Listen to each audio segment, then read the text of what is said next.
In this lecture of mine, I will focus on two Finno-Ugric minorities, the Hungarians in Transylvania, or more largely speaking, the Hungarians in Romania, and the Meänkieli-speaking Tornedalians in Sweden, from the perspective of two possibly analogous ideologies, also having an influence upon their literature. And I use the term ideology in a politically neutral sense. I want to make this very clear.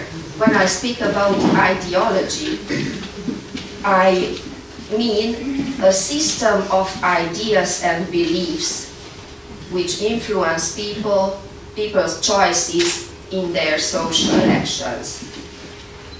And once again, because maybe this was a little bit hard to understand, so I use the term ideology in the sense of a system of ideas and beliefs which influence people's choices in their social status, in their social actions. So, about the structure of this lecture. In the first part of the lecture, as a historical background of my topic, I shortly present both the history of Transylvania and that of Meänmaa. Then I discuss the major features of the two ideologies. And in the last part of the lecture, I sum up the main similarities between the two ideologies as I see them at this stage of my research. And I have been doing research on Meänkieli and also on Hén since the middle of the 1990s. But I learned Meänkieli only in the last 6 years. As an adult, I started learning Meänkieli in 2009. So, first about the history of Transylvania. Here you have the whole map of Romania, and the counties which are marked with dark red are the counties where most of the Hungarians in Romania live. Except for this eithermost county called Bacău, the other counties constitute the territory which is called Transylvania. In Hungarian it is Erdély. So, Transylvania is, I don't have a map of Europe, I'm sorry, but Transylvania is situated in the southeastern corner of the Carpathian Basin, and it belongs to Romanian territory. Now, the most important issues in the history of Transylvania. Before 1527, Transylvania was part of the Kingdom of Hungary. Then, after 1526, it became independent as the Principality of Transylvania. Between 1690 and 1867, Transylvania had a special status within the Habsburg Empire. Then, in 1867, it was formally reannexed to Hungary as part of the Austro-Hungarian Empire.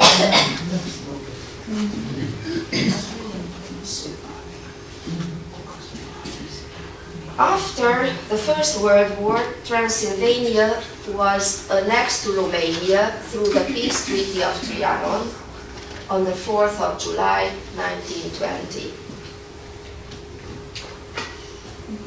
Another issue was between 1940 and 1944, when northern Transylvania was reannexed to Hungary according to the second Vienna Award.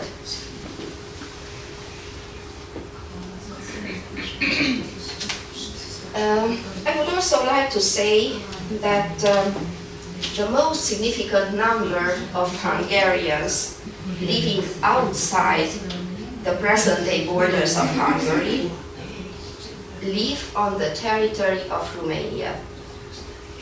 And as to their number, according to the latest census in 2012, and I would like to add here that when there are census drawn in Romania, you are allowed to tell what is your mother tongue and what is your ethnicity. It is not racist in Romania.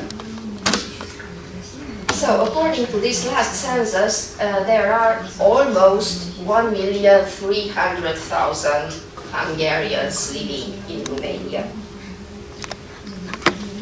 It is also very important that Transylvania has always been a multi-ethnic, multi-linguistic, multicultural, and multi-religious area.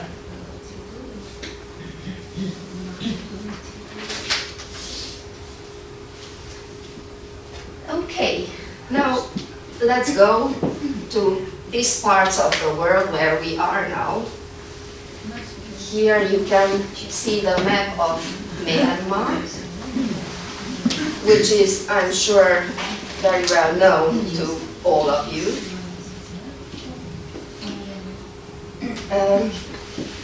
Later on I will make difference between Meänmaa and Tornio Valley, but at this stage of my lecture I would like to say that the geographic area called Tornio Valley in Meänkieli Torniolaakso lies at the border of Finland and Sweden.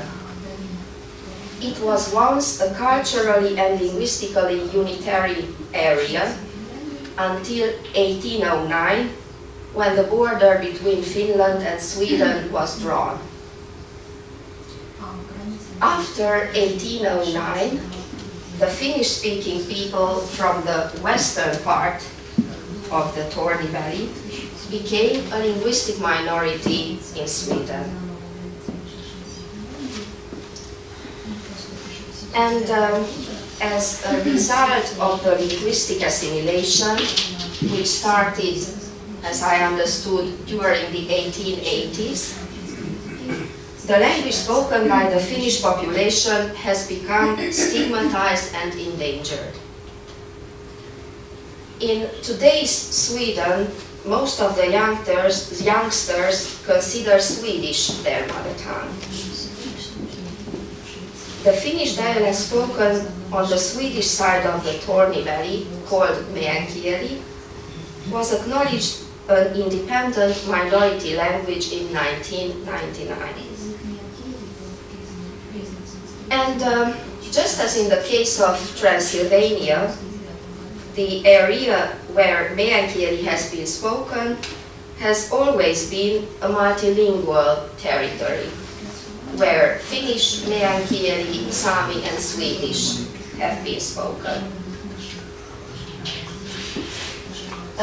Yes, as to the number of Meänkieli people, or I would rather say the number of those who have roots in the Tornio Valley. As we heard yesterday in the very interesting lecture about Yiddish, in Sweden you don't have precise number of the minority speaking people because it is not allowed to ask about it.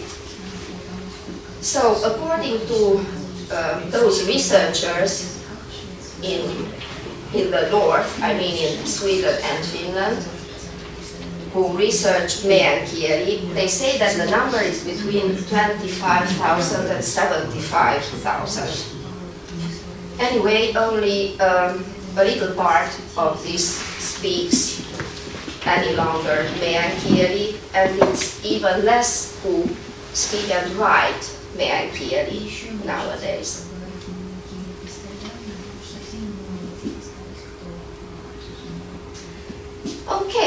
So let's see now what is Transylvanism. It was the main regional ideology of the Transylvanian culture and spiritual life between the two world wars. It was elaborated by Hungarian writers, historians and journalists in Romania immediately after 1919. However, the roots of Transylvanism can be traced back to the Hungarian national movement in the 19th century. So, this ideology aimed to reinforce the collective identity of the Hungarians, who became an ethnic and linguistic minority in Romania. It was meant somehow to give answers to the question raised by the identity crisis in the new minority status. As Hungarians became deprived of political independence and power after the Treaty of Trianon, the only means to preserve their identity as a community was their own language, their own culture, based on national traditions and adjusted to the new minority situation. So, Transylvanism was seeking for the basis of national unity in cultural values, which proved to be more stable than the political criteria. And these values had a strong moral charge.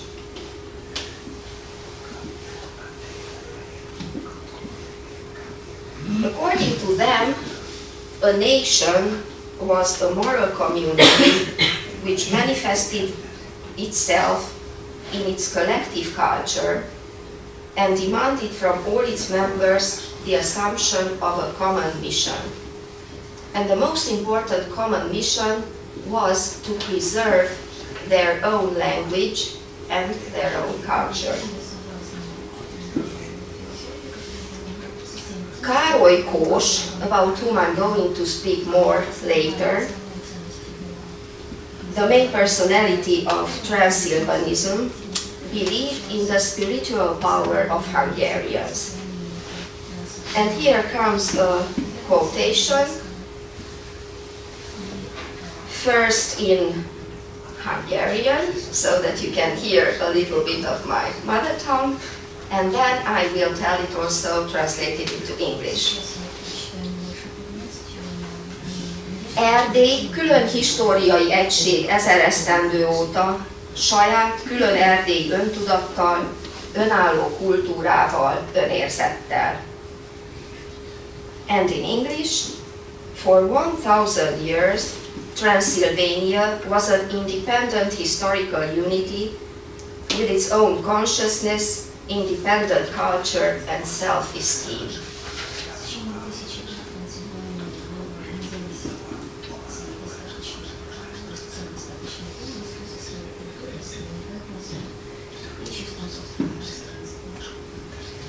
According to this ideology, Transylvania had a specific and particular spirituality, being rooted in the landscape, the history and the cultural diversity, a spirituality which has been shaped throughout the centuries. Then, tolerance towards otherness and tolerance towards differentness was considered to be a basic feature of this spirituality. Now, the utopistic core of Transylvanism lies in the fact that it postulates a certain historical predestination of all the nations and ethnic groups in Transylvania to live together in peace, patience, and having equal rights. The problem is that this proved to be a utopia in the context of the 20th century nationalism. In the minority public thinking, the appreciation of the birthplace becomes prior to the country itself, because the basis identity component of the so-called Hungarian patriot lost its validity after Trianon. The political state proved to depend on historical chance, while the birthplace was not influenced by the change of the political power. At least at the beginning, it was not influenced. And this is why birthplace could undertake the identity building role of the homeland.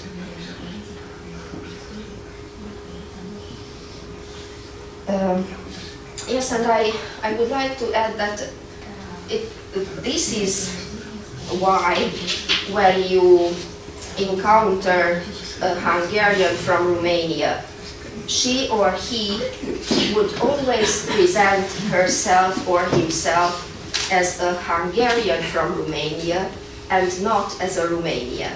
This is a very big difference. So, the ideology of Transylvanism manifested itself rather as a collective feeling in which the earlier national identity could be preserved in a slightly modified form and turned into ethnic identity. And here you see the picture of Károly Kós, whose name I have already mentioned. I don't know if he is known for any of you. He was a very famous architect, among other things. So he was a Hungarian architect, writer, ethnologist, and politician who wrote the very first document of Transylvanism in 1921. It was a pamphlet entitled Voice Crying in the Wilderness. And as you probably all know, this is a reference to the Bible, to the book of John, where Jesus is asked who he was. And he answered, I am the voice crying from the wilderness. Miten se meneekin suomeksi, eli meidän kielellä? Huutava ääni. Huutava ääni. Joo.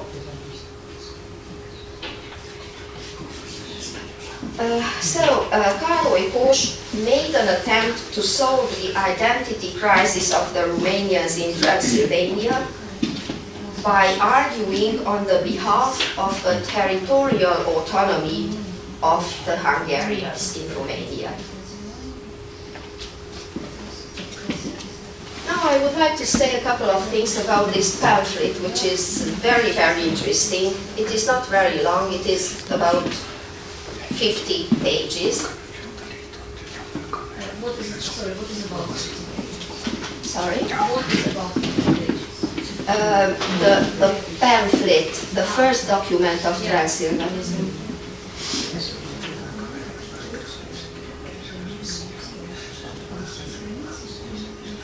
So in this pamphlet, Kós suggested that there had always existed a particular Transylvanian identity which had been enough for self-definition and which might be a possibility for the Hungarians in Transylvania to raise this identity to the status of national identity in the context of an ethnic autonomy. As I said, he was definitely demanding a kind of national autonomy for the Hungarians in Romania, seeing it the only strategy to preserve them from assimilation, mainly from linguistic assimilation. And here comes again a quotation, first in Hungarian, then in English. Mi magyar fajú, magyar hitű és magyar nyelvű polgárai Romániának nemzeti autonómiát akarunk, aminek birtokában bennünk Nagy-Románia megbízható polgárságot fog nyerni. That is, we, citizens of Romania, Hungarians in blood, religion and language, demand national autonomy so that the greater Romania could gain in us reliable citizens. Károly Kós was convinced that the impressive number of Hungarians in Transylvania was a guarantee for their becoming an important factor as a community in Romania.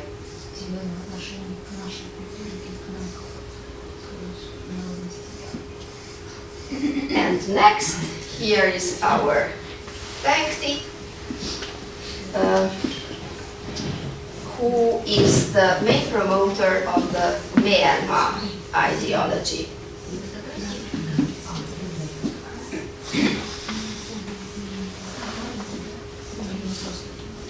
So, it has been very interesting for me as a researcher that Meänmaa ideology, which is, you will see later on, in many respects similar to Transylvanist ideology, has been elaborated 70 years later than Transylvanism.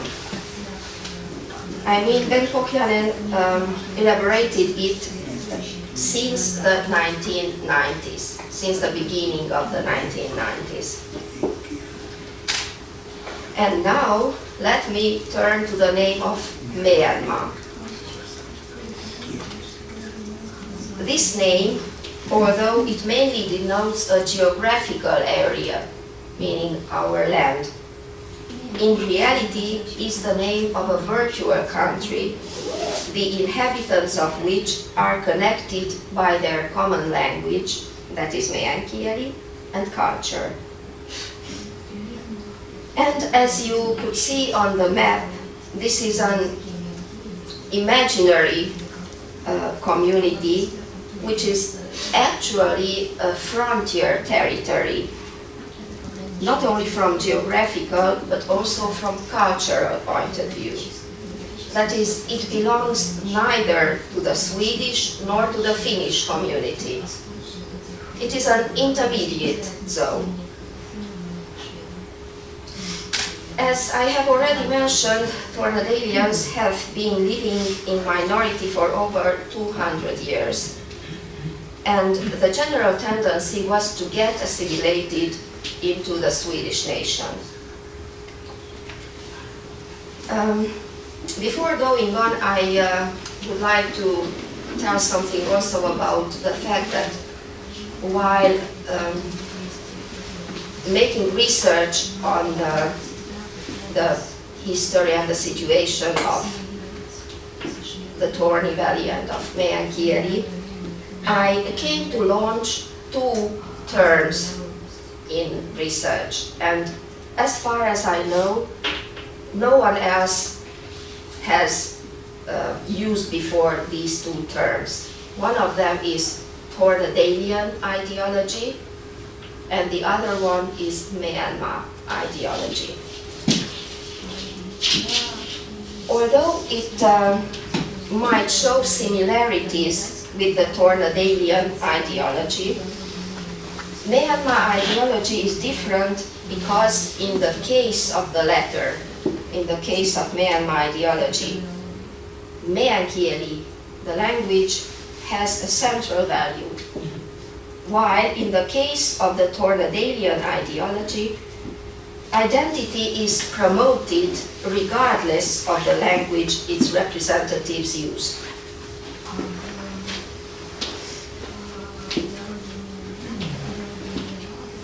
Now, let me speak a bit about Meänmaa Yhdistys, Meänmaa Association.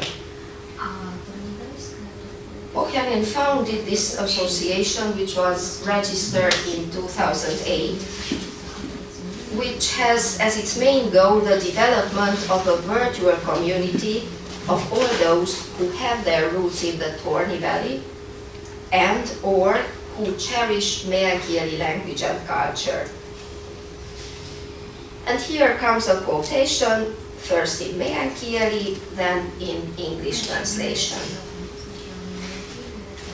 Me haluamme koota meänmaalaisia, joita on pitkin maailmaa, ja jotka kerran puhuit yhtä ja samaa kieltä, ja joilla oli yhteiset tavat ja oli yksi kansa, jonka tsaarin priimu vuonna 1809 jako kahtia Tornionväylä, Muonionväylä ja Könkämäenoa pitkin. Rajalinjaksi tuli väylän kurkku, jota on sanottu kuninkaan mustaksi nauhaksi. Tästä tuli Venäjän ja Ruotsin raja. Se veettiin kysymättä kansalta ja huolimatta siitä, että se halkasi suvut ja kulttuurillisen yksilön. And in English, we wish to gather all Meänmaans, and this is also a term I started to use in my research, meaning all those who once lived in the area of the Torni Valley and who cherish Meänkieli.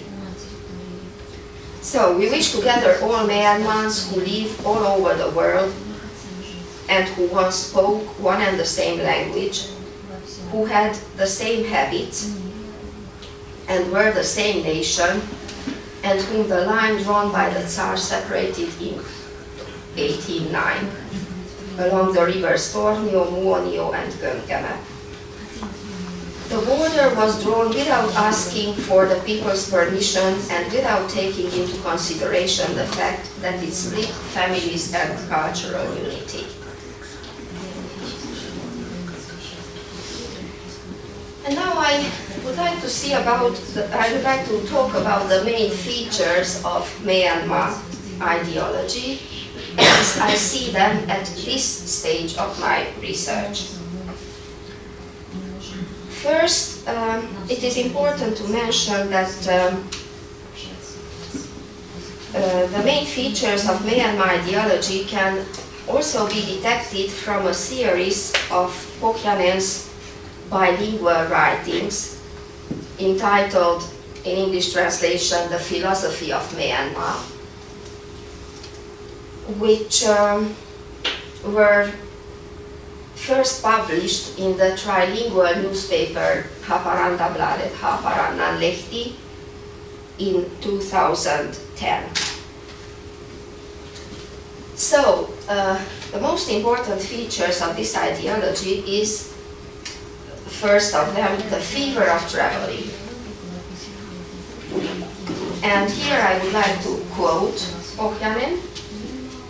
Meänmaan yksi omimmista aatoksista on reissun filosofia. Täältä on aina lähetty, muualta oltu ja jostakin tultu. That is, one of the most specific ideas in Meänmaa has been the philosophy of traveling. People have always left here, been in another place, and come here from somewhere else. Second is the syncretism of different political views and orientations. If I mention only two of them, it's like National Socialism and International Socialism.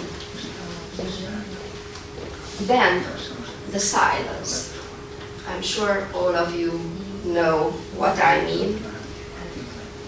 And this silence of Meänmaa has as its main goal the ecstasy of a deeper existentialist understanding.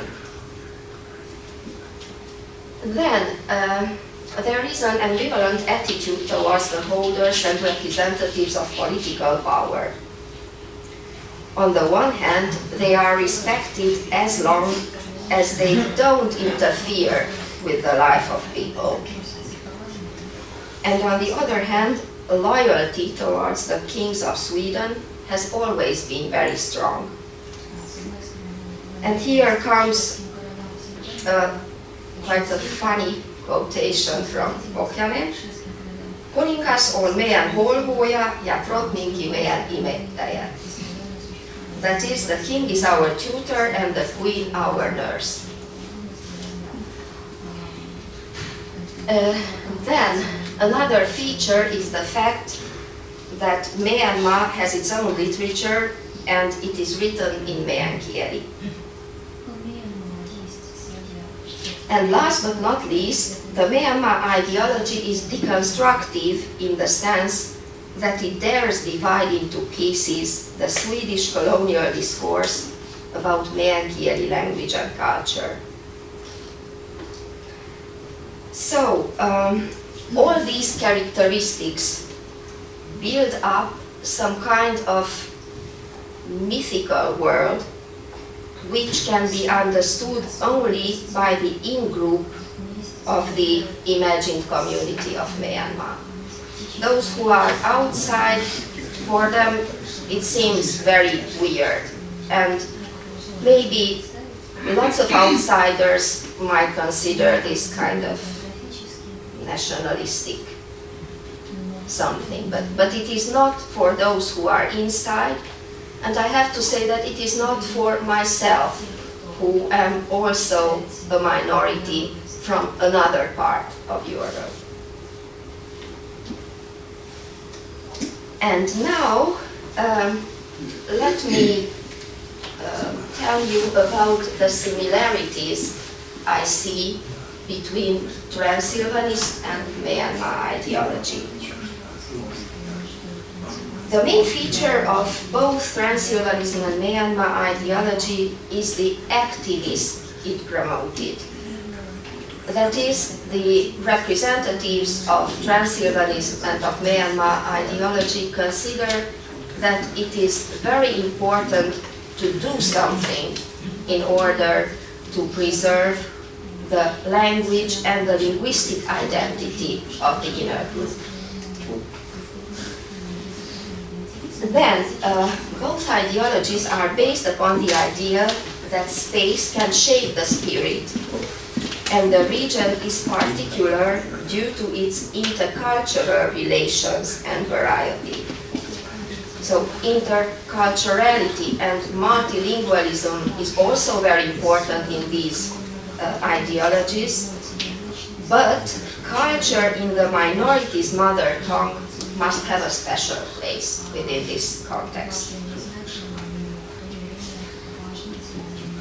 Then, identification processes imply the construction of concrete and symbolic frontiers, both in the case of Transylvanism and Meänmaa ideology. That is, in order to know who I am or who we are, we all have to make the difference between myself and the other, between my own group and the other group, which does not mean that I don't accept or, God forbid, I hate the others. I just have to know who I am, where I come from, who am I now, and in which direction I am going. So this is what I mean by the construction of concrete and symbolic frontiers. I would say this is something very human. Then, the concept of minority literature is very similar in the case of Transylvanist writers and Pohjanen. As I have already mentioned it, minority literature has to be written in the minority language of the community. Then, the hierarchy of values is also very similar. I mean, according to these two ideologies, on the top of the hierarchy of values is the birthplace. Then comes the bigger homeland, and on the third place is the universal. And last but not least, neither of the Transylvanists nor Pohjanen elaborated a well-defined or systemized ideology. And now, to sum up what I have said until now, I would like to say that Transylvanism was honored on a larger scale in Transylvania than Meänmaa ideology has been in the Torni Valley. And I have been wondering lots of years, why is it so? Why Transylvanist ideology has much more representatives, or has had much more representatives in Transylvania than Meänmaa ideology has had in Meänmaa or in the Torni Valley. And I came to understand that the main reason for this difference might lie in the two types of national identity, which are totally different. I mean, the Western type of national identity and the Eastern type of national identity. That is, the Western European national identity is based on the concepts of country and citizenship. On the other hand, the Eastern type of national identity is based on the concepts of ethnic origin and culture. And this is something I have found in Meänmaa ideology, that this Eastern type of thinking, I mean that national identity has at its basis the own language and culture. It was something very interesting for me to find it in these northern regions. So, it is an interesting challenge for the researcher to encounter similarities between two ideologies born in different social, geographical, cultural, and political contexts, and in different times. There is almost a century between the genesis of these two ideologies. And many people from Western type cultures might consider both Transylvanist and Meänmaa ideology provincial. Why? In the common thinking, the proper word for the cult of local values is provincialism, isn't it? And most of the minority cultures beware of being called provincialist, as it is not Eurofit in a world which is striving for globalization. It's not Eurofit at all. Anyway, I myself, as a researcher, and as a barbar, as I started this lecture, accept the view according to which province can enrich national and universal culture as well. And when Transylvanist and Meänmaa ideology imply some kind of captiveness, at the same time it protects the community from being assimilated in a melting pot of universalism. And I would like to thank you for listening to me.